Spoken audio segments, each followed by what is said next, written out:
गणेश जी रहस्य। आकृति एक में परिवार दिखाया गया है, पिता, माता तथा दो पुत्र, परंतु यह कोई सामान्य चित्र नहीं है। यह भगवान शिव के परिवार का चित्र है।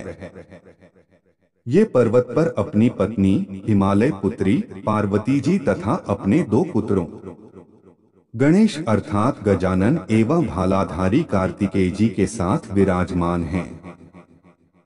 हिंदू धर्म या हिंदुत्व से अपरिचित व्यक्ति के लिए यह चित्र अजीब हो सकता है। किसी के बालों से नदी कैसे प्रवाहित हो सकती है? किसी के हाथी का सिर तथा चार हाथ कैसे हो सकते हैं? कोई मोर पर सवार कैसे हो सकता है? इनसे ईश्वर का प्रतिपादन कैसे हो सकता है? भला इतने सारे भगवान कैसे हो सकते हैं? परंतु हिंदू इन धारणाओं को सहज रूप में लेते हैं, क्योंकि ये इन्हीं चित्रों व मूर्तियों को देखकर पलते बढ़ते हैं। इन्हें समझने के लिए उन्हें तर्क का सहारा नहीं लेना पड़ता। ये विचार पीढ़ी दर पीढ़ी चले आ रहे हैं। इनके जरिए हिंदू देवत्व की धारणा से परिचित होते हैं। हिंदू धर्म में देवत्व की धारणा अद्भुत है। इस्लाम से भिन्न यह साकार है। यह वनस्पति जगत से पशु जगत तथा मानव जगत तक फैली है। ईसाई धर्म से भिन्न यह एक ही विचार या में नहीं सिमटी है। यहाँ अनेक देवी देवता हैं। ये सभी ईश्वर के अलग अलग अंश या रूप हैं। इस धारणा या विश्वास को इस कहानी से अधिक स्पष्ट किया जा सकता है। एक दिन जब शिव परिवार एक साथ बैठा था, वहां मुनिवर नारद जी आए। ये जहां भी जाते थे, वही कुछ न कुछ परेशानी खड़ी कर देते थे। नारद जी ने कहा, आपके श्रेष्ठतर पुत्र के लिए मेरे पास एक आम है। भगवान शिव ने अपनी पत्नी पार्वती जी की और मुड़कर कहा, मैं यह फैसला कैसे करूंगा, आइए प्रतियोगिता का आयोजन करते हैं। पार्वती जी ने कहा, यह आम उसे मिलेगा जो 3 बार विश्व की परिक्रमा करके पहले लौटेगा। ऐसा ही करते हैं। भगवान शिव ने कहा। आकृति 1-2 में दिखाया गया है, कार्तिकेय तत्काल मोर पर सवार होकर आकाश की ओर बढ़ने लगे। उन्होंने संकल्प लिया कि वे विश्व की सबसे पहले परिक्रमा 3 पूरी कर लेंगे। लेकिन गणेश जी हिले तक नहीं। वे अपने माता पिता के साथ बैठे रहे और चूहे से खेलते रहे। कार्तिकेय ने विश्व की एक परिक्रमा लगाई, फिर दूसरी और आश्चर्य। गणेश जी क्या करते रहे? गणेश जी टस से मस नहीं हुए। जब कार्तिकेय जी तीसरा और अंतिम चक्कर पूरा करने जा रहे थे, गणेश जी खड़े हो गए और चित्र 1-3 में दर्शाए अनुसार अपने मां बाप के 3 चक्कर लगाए और घोषित कर दिया, मैं जीत गया हूं। आप कैसे जीत गए? कार्तिकेय जी ने कहा, मैंने विश्व की 3 बार परिक्रमा की है। आपने तो माता पिता की ही प्रदक्षिणा ली है, यह सत्य नहीं है। आपने विश्व का चक्कर लगाया, मैंने अपने विश्व का चक्कर लगाया। बताएं कौन सा विश्व जगत महत्वपूर्ण या सारगर्भित है? यह विश्व विषय परक है, मेरा विश्व आत्मगत है। यह जगत तार्किक और वैज्ञानिक है। मेरा जगत भावनात्मक एवं अंतर्दर्शी है। यह विश्व गोल है, विशाल है, मेरा विश्व सीमित है। दोनों ही सत्य हैं, परंतु गणेश जी पूछते हैं, किसका महत्व अधिक है? प्रत्येक संस्कृति में जगत अलग अलग रूपों में देखा जाता है। कुछ के लिए यहाँ निराकार देवत्व है, कुछ के लिए साकार रूप में देवत्व है। सही कौन है? कुछ की दृष्टि में केवल एक बार जन्म होता है, पुनर्जन्म नहीं होता, जबकि अन्य पक्ष मानता है कि जीव बार बार जन्म लेता है। सही कौन है? इन प्रश्नों के सार्वभौमिक उत्तर नहीं होते। ये उत्तर संस्कृति सापेक्ष हैं। इनसे विश्वास उत्पन्न होता है। विश्वास व्यवहार का आधार है। इनके आधार पर न तो कोई कम सहिष्णु होता है, न ही अधिक सुनमय। इसीलिए मेरा जगत ही अधिक महत्वपूर्ण व सारगर्भित है। मिथ एक विचार है जो मेरी दुनिया में मंथन से निकला है। पौराणिक कथाओं, प्रतीकों और कर्मकांडों का एक सेट है जो मिथ को संप्रेषित करता है। विचारों की तरह कथाएं, प्रतीक और कर्मकांड बाहरी व्यक्ति के लिए बेतुके लग सकते हैं, लेकिन आस्था रखने वाला व्यक्ति उनका संपूर्ण भाव समझ सकता है। आकृति एक इसका उदाहरण है। इस पुस्तक में दी गई अन्य आकृतियों को भी उदाहरण के रूप में लिया जा सकता है। इनमें से हर आकृति हिंदुओं के मन में एक स्पष्ट भाव उत्पन्न करती है, लेकिन जो लोग हिंदू नहीं हैं, वे इस भाव को नहीं समझ सकते और न ही उन्हें तर्कसंगत तरीके से समझाने की कोशिश की जाती है। यही वजह है कि गैर हिंदू यह नहीं समझ पाते हैं कि नदियां शिव की जटा से क्यों फूटती हैं और उनके पुत्र के धड़ पर हाथी का सिर क्यों है। इसलिए इस तरह के विषय के प्रति परानुभूति का दृष्टिकोण अपनाना चाहिए और उत्सुकता से उसका अध्ययन करना चाहिए। साथ ही यह ध्यान में रखना चाहिए कि इस तरह की चीजें किसी संस्कृति की आत्मा की खिड़की होती हैं। आधुनिक युग में मनुष्य में परानुभूति का बेहद अभाव दिखता है। हर चीज को कसौटी पर कसा जाता है, हर चीज की नापजोख की जाती है। विचारों को मान्यता तभी दी जाती है जब वे तथ्यों एवं सबूतों और गणित एवं विज्ञान की कसौटी पर खरे उतरते हैं, लेकिन जीवन में ऐसी कई चीजें हैं जिनकी व्याख्या तर्कों के आधार पर नहीं की जा सकती। कम से कम जीवन, मृत्यु और ईश्वर के मामले में तो बिल्कुल नहीं। मृत्यु के बाद क्या होता है, कौन जानता है? विभिन्न संस्कृतियों में इस प्रश्न के विभिन्न उत्तर दिए गए हैं। हर उत्तर एक विषय सापेक्ष सच्चाई है, इसलिए हर उत्तर एक मिथ, एक कहानी, एक आस्था है। शिव भगवान हैं, लेकिन वे अकेले भगवान नहीं हैं। वे कई भगवानों में एक भगवान हैं। हिंदू जगत में यह चीज अपने आप में अनूठी है कि ईश्वर एक नहीं है, उसका एकल अस्तित्व नहीं है, उसका पुरुषवत अस्तित्व भी नहीं है। जैसा कि आकृति 1:4 में दिखाया गया है, शिव की पत्नी पार्वती देवी हैं, जिनका दर्जा उनके पति के बराबर है। गणेश और कार्तिकेय दोनों देवता हैं, जिनका दर्जा शिव और पार्वती से नीचे है। गणेश बाधाओं को दूर करते हैं और कार्तिकेय असुरों के खिलाफ लड़ाई में देवताओं का नेतृत्व करते हैं, लेकिन जब शिव अपने नेत्र बंद कर लेते हैं तो पूरी सृष्टि नष्ट हो जाती है। इसीलिए शिव को संहारकर्ता कहा जाता है और उन्हें भगवान माना जाता है। पार्वती को इसलिए देवी माना जाता है क्योंकि उनमें भय से लेकर प्रेम, प्रभुत्व से लेकर करुणा तक सभी तरह के भाव अंतर्निहित हैं। दूसरी तरफ शिव की जटा से निकलने वाली गंगा कमतर हैसियत की देवी है। उनका देवत्व उस नदी तक सीमित है जिसका वे प्रतिनिधित्व करती हैं।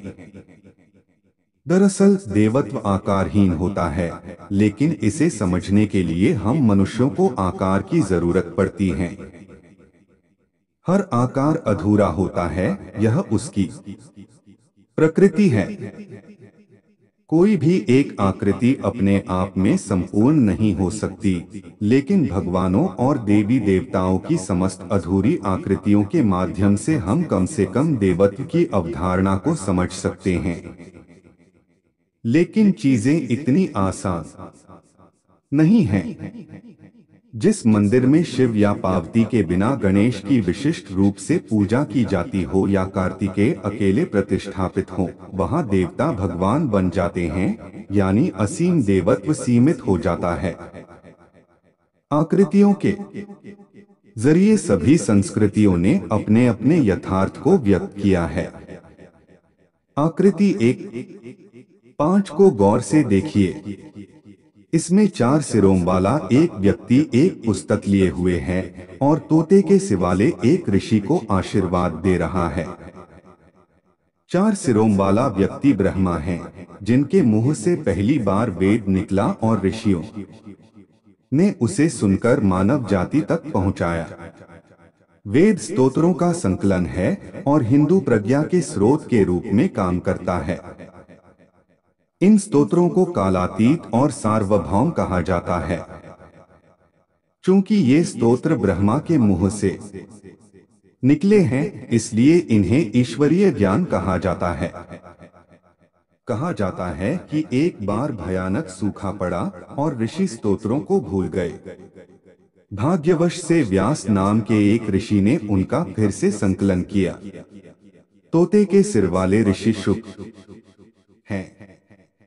वे व्यास के पुत्र हैं। उन्होंने ही सारा वैदिक ज्ञान हम तक पहुंचाया है। आकृति 1.5 में ब्रह्मा और शुक ऋषि के बीच प्रतीकात्मक संवाद दिखाया गया है।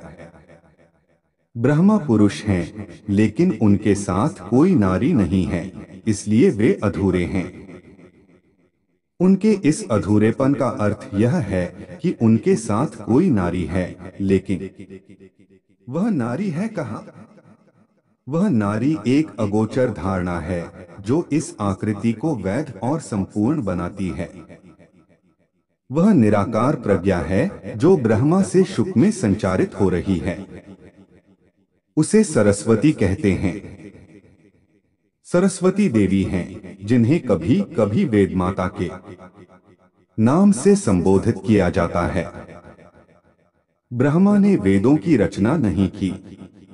कोई भी पुरुष नारी के बिना किसी चीज की रचना नहीं कर सकता, यहाँ तक कि भगवान भी नहीं।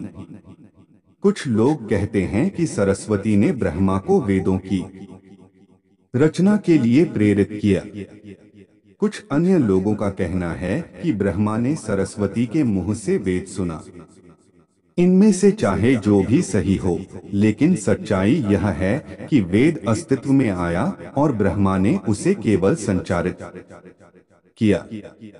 ब्रह्मा के 4 सिर वेद के 4 ज्ञान का प्रतिनिधित्व करते हैं। ये 4 ज्ञान जीवन के 4 लक्ष्य हैं: धर्म, अर्थ, काम और मोक्ष। जिस तरह से ब्रह्मा चारों सिरों के बिना अधूरे हैं, ठीक उसी तरह से जीवन इनमें से किसी भी लक्ष्य के बिना अपूर्ण है। शुक का अर्थ तोता होता है। शुक का तोते जैसा सिर यह दर्शाता है कि वेद का संचार बिना किसी हेरफेर के किया जा रहा है, इसलिए वह त्रुटिहीन, असंपादित और क्षेपकर हैं। इस तरह पौराणिक आकृति लोगों के दैवी ज्ञान के स्रोत और उस ज्ञान के संचार से संबंधित उनकी आस्था को दर्शाती है। आकृति 1.6 में एक सन्यासी को दर्शाया गया है, जिसने अपने मस्तिष्क और अपनी ज्ञानेंद्रियों पर पूर्ण रूप से विजय प्राप्त कर ली है। दुनिया पर प्रभुत्व स्थापित करने की इस सन्यासी की कोई इच्छा नहीं है। वह सभी मानवीय सीमाओं से परे है। जब ऐसा होता है तो अजीब चीजें घटती हैं, सारे टकराव खत्म हो जाते हैं। दूसरे धर्मों के साथ कोई तनाव नहीं होता। बकरी, गाय और शेर एक घाट पर पानी पीते हैं। सर्प, जिन्हें लोक साहित्य में खजाने का रक्षक कहा गया है, अपने धन को खुले हाथ से बांटते हैं। दूसरे शब्दों में प्रकृति और संस्कृति का नकारात्मक पक्ष खत्म हो जाता है।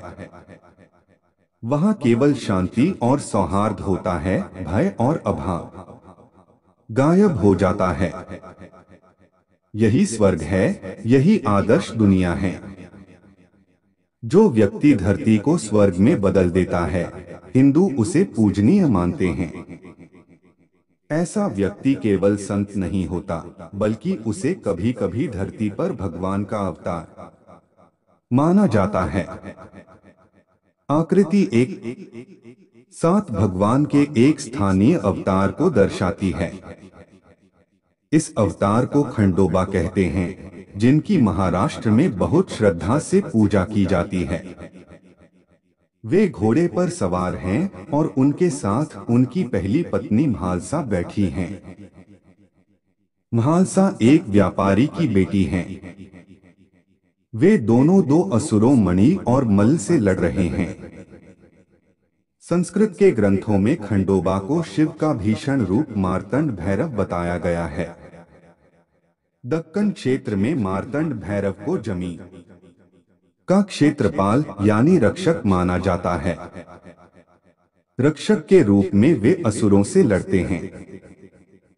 मणि जैसे कुछ असुर जो पश्चाताप करना चाहते हैं, मंदिर परिसर में देवता के रूप में पूजे जाते हैं, लेकिन मल्ल जैसे असुर जिनके चित्र मंदिर की सीढ़ियों पर बने हुए हैं, अभी भी दंडित किए जाते हैं। भक्त उन्हें कुचलते हुए मंदिर में जाते हैं और खंडोबा की पूजा करते हैं। खंडोबा को हल्दी पसंद है। उनका मंदिर, उनके भक्त और उनकी मूर्तियां हल्दी से आच्छादित रहती हैं। हल्दी एंटीसेप्टिक होती है। हालांकि खंडोबा को हल्दी बहुत पसंद है, लेकिन उनका महिमागान रक्षक के रूप में किया जाता है। हल्दी का चटकीला पीला रंग सोने का प्रतीक है, इसलिए खंडोबा को समृद्धि का देवता भी माना जाता है। वे काम के भी देवता हैं, जिनकी कृपा से संतान उत्पन्न होती हैं। उनकी कई पत्नियां हैं। पहली पत्नी म्हालसा व्यापारी समुदाय की है, दूसरी पत्नी बन गडेरिया समुदाय से आती हैं। अन्य पत्नियों में एक दर्जी समुदाय की हैं, एक तेली समुदाय की हैं और एक माली समुदाय की है। उनके विवाहों की कहानी एक ग्राम देवता के माध्यम से विभिन्न समुदायों को आपस में जोड़ती है। इस तरह खंडोबा के जरिए आपस में जुड़े होने के बावजूद हर समुदाय का अपना अस्तित्व बना रहता है। वे अपना अस्तित्व आकृति 8 पृथ्वी पर भगवान के अवतार तिरुपति बालाजी अपनी पत्नियों और द्वारपालों के साथ, जैसा कि आंध्र प्रदेश में कल्पना की गई है, बचाए रखने के लिए एक दूसरे का साथ देते हैं। गांव ने अपने देवता खंडोबा को अखिल हिंदू देवता शिव से जोड़ दिया है। इस तरह गांव बृहत्तर हिंदू समुदाय का अंग बन गया है। गांव अनूठा है, इसके बावजूद वह एक बड़े समुदाय का हिस्सा है। उसका स्थानीय देवता ईश्वर का स्थानीय प्रतीक है। इस तरह खंडोबा की कथा श्रद्धालुओं की आस्था प्रदर्शित करती है।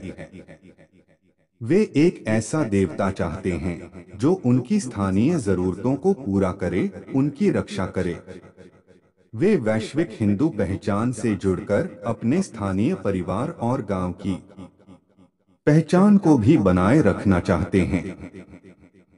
इस तरह उनके पास एक ऐसा देवता है जो देवता और ईश्वर दोनों है।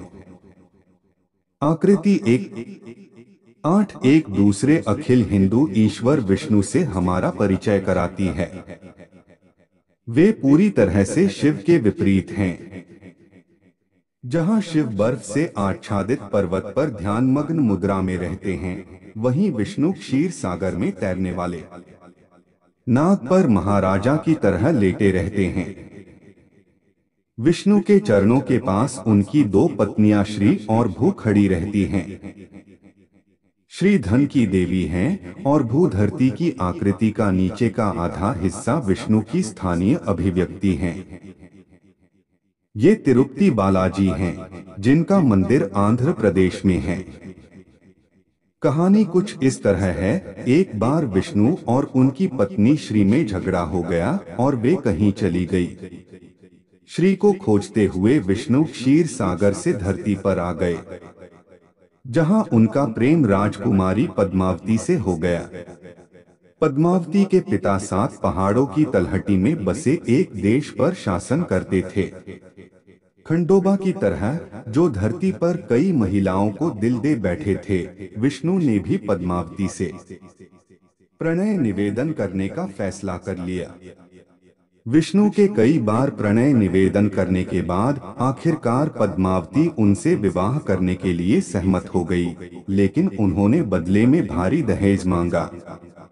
दहेज देने के लिए विष्णु ने देवी श्री के कोषाध्यक्ष कुबेर से भारी ऋण लिया। जब तक वे ऋण में थे, पद्मावती या श्री के साथ अपने महल में नहीं लौट सकते थे। इसलिए वे तिरुपति बालाजी के रूप में 7 पर्वतों के ऊपर रहे। ऋण चुकाने में उनकी मदद करने के लिए श्रद्धालुओं ने उन्हें बड़ी मात्रा में धन देने की पेशकश की। विष्णु ने आभार व्यक्त करते हुए उन्हें धन धान्य से परिपूर्ण होने का आशीर्वाद दिया। आकृति 1:9 में दिखाई गई देवियां गुजरात की हैं, जिन्हें चामुंडा और चोटीला के नाम से जाना जाता है। उनकी लाल और हरी साड़ियां, उनके त्रिशूल, उनका शेर और पहाड़ के ऊपर उनका आवास यह दर्शाता है कि वे अखिल हिंदू देवी शक्ति, जिन्हें पार्वती के रूप में भी जाना जाता है, के स्थानीय रूप हैं। पार्वती पर्वतराज की पुत्री थीं और उनका विवाह शिव से हुआ था। हालांकि चामुंडा और चोटीला स्थानीय स्तर पर ही जानी जाती हैं, लेकिन उनके जरिए श्रद्धालु बृहत्तर हिंदू समुदाय के अंग बन गए हैं। इस बात को कोई नहीं जानता कि ये दोनों आकृति में जुड़वा रूप में क्यों दिखती हैं। कुछ लोगों का कहना है कि चोटीला चामुंडा की बहन है। अन्य लोगों का कहना है कि वे चामुंडा की सहेली हैं। शक्ति ने 2 असुरों चंड और मुंड को मारने के लिए 2 रूप धारण किए थे। ये दोनों देवियां संभवतः उन्हीं रूपों की प्रतीक हैं और असुरों के मारे जाने के बाद उनका नाम चंडी और चामुंडी पड़ गया। हो सकता है कि चंड और मुंड को मारने वाली चामुंडा वैश्विक देवी हो और पर्वत की चोटी पर रहने वाली चोटीला स्थानीय देवी हो। आकृति 1.7 और 1:8 के विपरीत चंडी और चामुंडी के साथ उनके पति नहीं हैं, क्योंकि विवाह घरेलू परंपरा मानी जाती हैं। ये दोनों देवियां योद्धा हैं और उनकी युद्ध क्षमता उनका ध्यान विवाह या मातृत्व की तरफ नहीं जाने देती। आकृति 1:6 में दिखाए गए सन्यासी के साथ जो कुछ हो रहा है, उससे निष्कर्ष निकालते हुए कुछ विद्वानों का कहना है कि खंडोबा जैसे गांव के देवता स्थानीय नायक थे, जिन्हें देवता के रूप में प्रतिष्ठित कर दिया गया। बालाजी शायद बुद्धिमान अजनबी थे, जिन्होंने एक स्थानीय स्त्री से विवाह किया और 7 पहाड़ों के इर्द गिर्द बसे समुदाय का कायापलट कर दिया। हो सकता है कि दोनों देवियां 2 सामान्य महिलाएं या बहनें या सखी रही हों, जिन्होंने अपनी युद्ध कला से गांव वालों की प्रशंसा हासिल की। इस तरह के निष्कर्ष के जरिए दरअसल एक धार्मिक रीति रिवाज को तर्कसंगत बनाने की कोशिश की गई है। आस्था पर इसका शायद ही कोई प्रभाव पड़ा है। आकृति 1:10 में निश्चित रूप से एक ऐतिहासिक महिला का चित्र बना हुआ है, जिसे लोगों ने देवी बना दिया था। वे 12वीं सदी की तमिल कवयित्री संत अंडाल हैं, जो गोदई के रूप में भी जानी जाती हैं।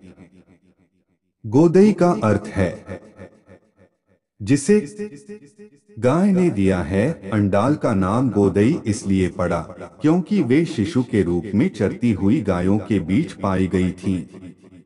उनका पालन पोषण मंदिर के एक संतानहीन पुजारी ने किया। अंडाल बड़ी होने पर अपने पिता के मंदिर के देवता के प्रेम में पड़ गई। वे देवता पर चढ़ाए जाने वाले फूलों की माला बनाकर अपने गले में डाल लेती थीं, फिर उसे देवता पर चढ़ा देती थीं। इससे मंदिर के दूसरे पुजारी बहुत नाराज हुए। उनका मानना था कि अंडाल फूलों को छूकर अपवित्र कर देती है। फिर एक दिन देवता ने उन पुजारियों से सपने में कहा कि वे उन छुए हुए फूलों को बहुत पसंद करते हैं, क्योंकि अंडाल उनसे सचमुच प्रेम करती हैं।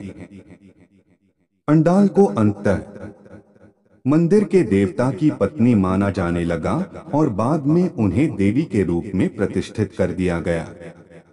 आकृति में उनके केवल 2 हाथ हैं, जिसका अर्थ यह है कि वे मनुष्य हैं। उनके हाथ में एक तोता और कमल का एक फूल है, जो इस बात का संकेत है कि वे प्रेम की देवी हैं। तोता और कमल दोनों ही कामदेव से संबद्ध हैं। देवी देवताओं से मनुष्यों की शादी की धारणा के कारण मध्यकाल में देवदासी प्रथा का जन्म हुआ। देवदासियों को ईश्वर की पत्नी माना जाता था, जो मंदिरों में रहती थीं, नाचती गाती थीं और पुजारियों व तीर्थयात्रियों को यौन सुख भी मुहैया कराती थीं। जहां आमतौर पर महिलाएं मंदिरों के देवताओं से ब्याही जाती थीं, वहीं भारत के कुछ हिस्सों में पुरुष भी देवताओं के प्रति समर्पित थे। खंडोबा के मंदिर में वाद्य और मुरली हुआ करती थीं। लड़के और लड़कियां देवता के प्रति समर्पित होते थे, जिन्हें विवाह करने की इजाजत नहीं थी। उनसे उम्मीद की जाती थी कि वे नृत्य और संगीत के जरिए अपनी आजीविका कमाएंगे। इन प्रथाओं के कारण हर तरह का शोषण होता था। आधुनिक भारतीय राज्य जब अस्तित्व में आया, तो उसने इन प्रथाओं को गैर कानूनी घोषित कर दिया। सभी देवता किसी विशेष भूगोल से नहीं जुड़े हैं। आकृति 11 विश्वकर्मा की है। विश्वकर्मा शिल्पकारों के देवता माने जाते हैं। उनकी पूजा औजारों का इस्तेमाल करने वाले लोग करते हैं। विश्वकर्मा प्राचीन देवता हैं। वैदिक काल में वे वस्त्र के रूप में जाने जाते थे और कुम्हारों, लोहारों, सोनारों, बढ़ियों एवं बुनकरों के देवता थे। विश्वकर्मा हाथी की सवारी करते हैं, जिसके कारण उन्हें इंद्र के समकक्ष माना जाता है। इंद्र देवताओं के राजा हैं। काम और कामदेव। विश्वकर्मा और रोमन अग्निदेवता तथा इंद्र और यूनानी देवराज के बीच समानताओं के कारण कई लोग जल्दबाजी में यह निष्कर्ष निकाल लेते हैं कि हिंदू पुराण ग्रीक पुराण के समान है। लेकिन ग्रीक पुराण हिंदू पुराण से बहुत भिन्न है। यह ग्रीक वासियों की व्यक्ति सापेक्ष सच्चाई प्रदर्शित करती हैं, जो हिंदुओं की व्यक्ति सापेक्ष सच्चाई पूरी तरह भिन्न थी। ग्रीक निवासी भगवान में नहीं, देवी देवताओं में विश्वास करते थे। ग्रीक पुराण के देवता टाइटनों को परास्त कर ब्रह्मांड के मालिक बन बैठे थे। टाइटन एक शुरुआती नस्ल के शक्तिशाली लोग थे। टाइटन बाद में शक्तिशाली बन गए और ताकतवर दैत्यों का तख्ता पलट दिया। राज्यारोहण की इस तरह की विषय वस्तु वैदिक साहित्य में नहीं मिलती। ग्रीक देवताओं के विपरीत हिंदू देव मानवों से कभी नहीं डरे। हिंदू देवों को यह डर कभी नहीं सताया कि मानव उनका तख्ता पलट देंगे। देवों के शत्रु जरूर थे, जिन्हें असुर कहा जाता था, लेकिन वे असुर टाइटन नहीं थे। देव और असुर दरअसल ब्रह्मा की संतान थे, जिनके बीच लड़ाई चलती रहती थी। कभी देवों की जीत होती थी तो कभी असुरों की। इस जीत हार के चक्र को फसल बोने और काटने का वैकल्पिक चक्र माना जाता था। विश्वकर्मा के बारे में ज्यादा कुछ नहीं मालूम है। कुछ लोगों का कहना है कि ब्रह्मा ही विश्वकर्मा हैं। कहा जाता है कि विश्वकर्मा ने इस दुनिया का निर्माण किया। यही नहीं, उन्होंने मां के गर्भ में बच्चों को आकृति दी। विश्वकर्मा ने देवताओं के औजार बनाए और आकाश के ऊपर देव शहर अमरावती का डिजाइन तैयार किया, जिसे मनुष्य स्वर्ग कहते हैं। उन्होंने सरस्वती में निहित ज्ञान को बदल दिया, जिसे ब्रह्मा ने औजारों में संचारित किया। इन औजारों के कारण ही मनुष्य ने अपने अस्तित्व को बचाए रखा और फुला फला। जहां आकृति 1:11 में दिखाए गए देवता को शिल्पकार पूजते हैं, वहीं 1:12 में दिखाई गई देवी को वह समुदाय पूजता है जिसे मुख्यधारा के समाज ने हाशिए पर ढकेल दिया है। इस देवी को बहुचारा कहते हैं, लेकिन कोई नहीं जानता कि उनका वास्तविक नाम क्या है। कुछ लोगों का कहना है कि यह नाम बहुआचार से निकला है। बहुचारा नाम शायद देवी के धैर्य का प्रतीक है।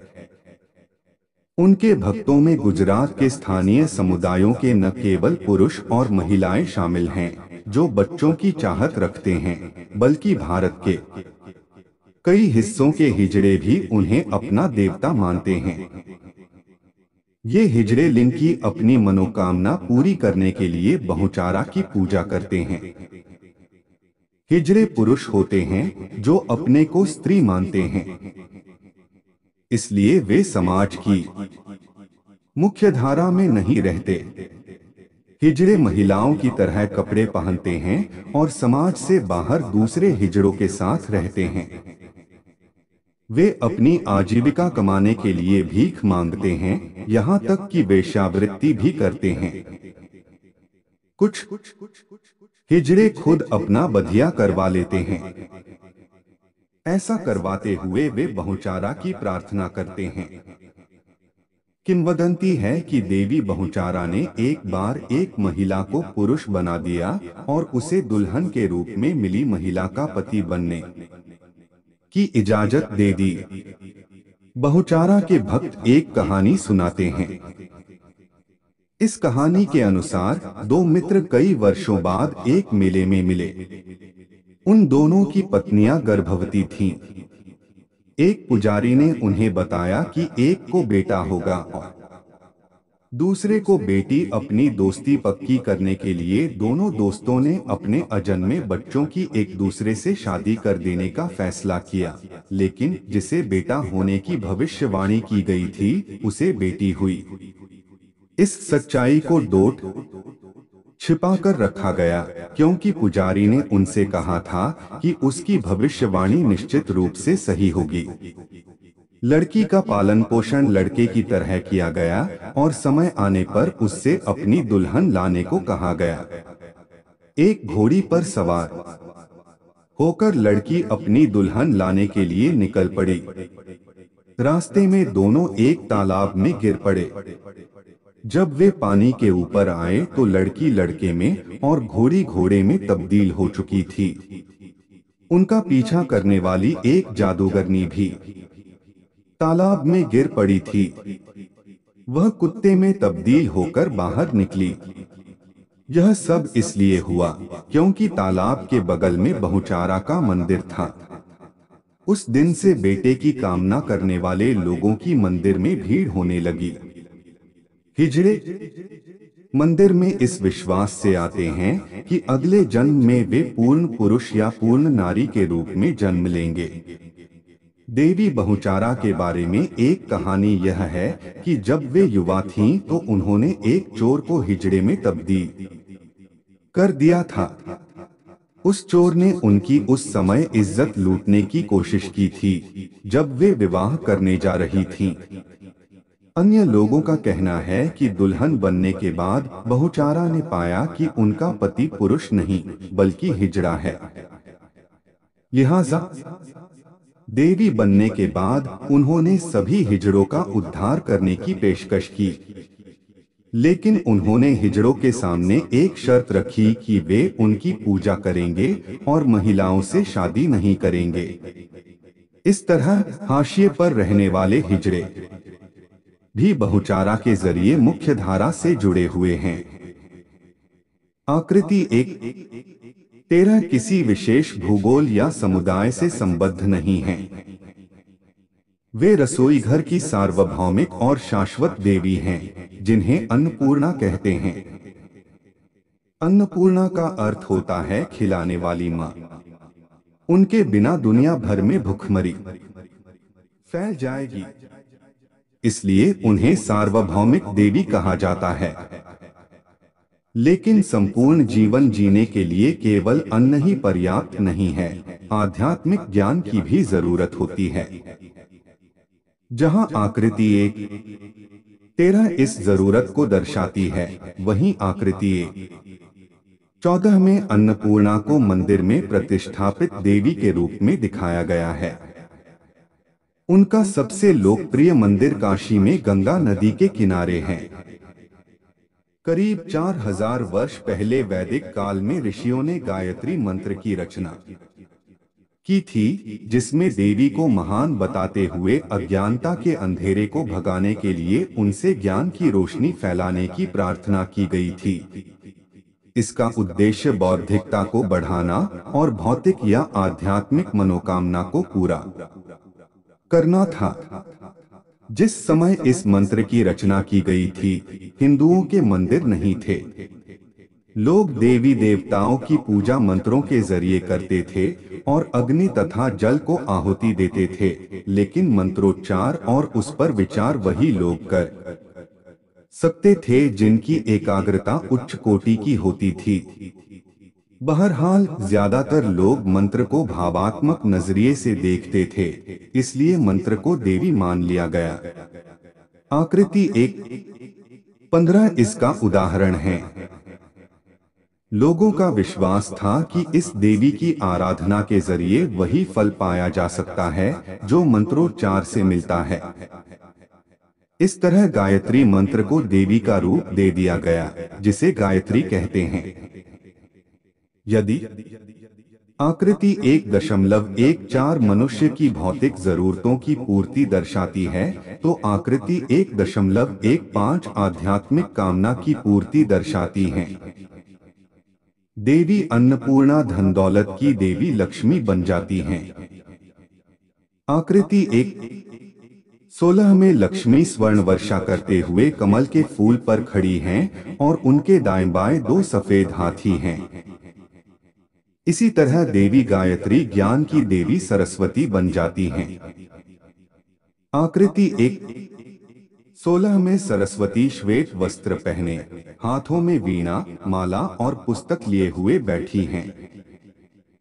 आकृति 1:5 में यह दिखाया गया है कि ब्रह्मा ने सरस्वती के मुंह से सबसे पहले वेद सुना और फिर ऋषियों को सुनाया। लक्ष्मी के बाएं शिव के पुत्र गणेश हैं, जो सभी बाधाओं को दूर करते हैं और सौभाग्य लाते हैं। हाल के समय में गणेश हिंदुओं के सबसे लोकप्रिय देवताओं में से एक माने जाते हैं। कोई भी नया काम शुरू करने से पहले उनकी पूजा की जाती है। माना जाता है कि वे सभी बाधाओं को दूर करते हैं, सभी अदृश्य अवरोधों को हटाते हैं। उनके धड़ पर हाथी का सिर शक्ति का प्रतीक है। हाथी शक्तिशाली जानवर हैं, जिसका जंगल में कोई दुश्मन नहीं होता। कोई भी जानवर उसकी राह काटने का दुस्साहस नहीं करता। हाथी बिना किसी बाधा के चलता जाता है। गणेश का मोटा शरीर और लंबा उदर पर्याप्त खाद्य की उपलब्धता और कम काम की संभावना दर्शाता है। कुल मिलाकर गणेश धन धान्य और समृद्धि के प्रतीक हैं। गणेश की सवारी चूहे को दुनिया का सबसे अधिक परेशान करने वाला प्राणी माना जाता है। वह किसी भी दरार से निकल सकता है, किसी भी रुकावट के बीच से अपना रास्ता बना सकता है और अनाज चुरा सकता है। चूहा जीवन की समस्याओं का प्रतीक है। इन समस्याओं को गणेश दूर करते हैं। इस तरह गणेश शक्ति और धन धान्य से परिपूर्ण जीवन का प्रतिनिधित्व करते हैं। गणेश का रूप एक विचार का वाहक है, हिंदू गणेश की पूजा इस विश्वास के साथ करते हैं कि उनकी मनोकामना बिना किसी बाधा के पूरी होगी। गणेश के जन्म के पीछे एक कहानी है। यह कहानी आकृति 1:17 में बताई गई है। पार्वती ने यह जानते हुए भी शिव से विवाह किया कि वे तपस्वी हैं और उनकी रुचि भौतिक जीवन में नहीं है। शिव पिता बनना नहीं चाहते थे। उनका मानना था कि परिवार खड़ा करना बेमतलब है, लेकिन पार्वती मां बनना चाहती थीं। सो एक बार नहाते हुए पार्वती ने अपने शरीर पर लगे हुए हल्दी के उबटन को रगड़कर छुड़ा दिया और उसे एक गुड़िया का आकार दे दिया। उन्होंने गुड़िया में जान भी फूंक दी।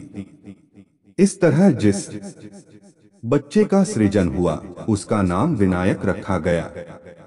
विनायक का अर्थ होता है बिना किसी पुरुष नायक की मदद से उत्पन्न हुआ शिशु। शिव ने विनायक को अपनी पत्नी के पुत्र के रूप में नहीं पहचाना। उधर विनायक ने भी शिव को अपनी मां के पति के रूप नहीं पहचाना। जब एक बार विनायक ने अपनी मां के निर्देश पर शिव को उनके अपने ही घर में घुसने से रोक दिया तो क्रुद्ध शिव ने उसका सिर धड़ से अलग कर दिया। इससे पार्वती शोकग्रस्त हो गई। उनके दुख को देखकर शिव ने विनायक के धड़ पर हाथी का सिर लगाकर उसे जीवित कर दिया। शिव ने विनायक के धड़ पर जिस हाथी का सिर लगाया वह कोई साधारण हाथी नहीं था। वह वर्षा के देवता इंद्र का हाथी ऐरावत था।